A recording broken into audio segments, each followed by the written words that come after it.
मेरो भगवान दयालु छ, सबैमा दया गर्छ। मेरो भगवान मेरो सास, मेरो हृदयमा प्रेम जगाउँछ। मानवप्रति प्रेम र स्नेहको व्यवहार गर्छ, सबैमा दया गर्छ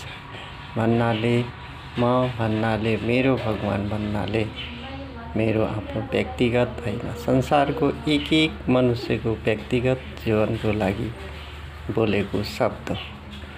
मेरो भगवान सदैव सत्यमा हिँड्दछ।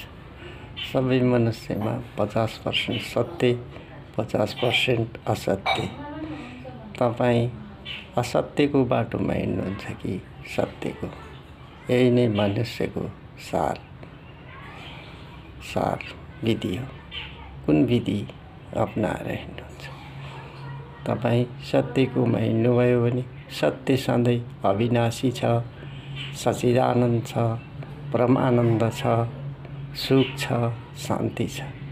असत्यको बाटोमा हिँड्नुभयो भने सधैँ पीडा छ, दुःख छ, अभावै अभाव छ।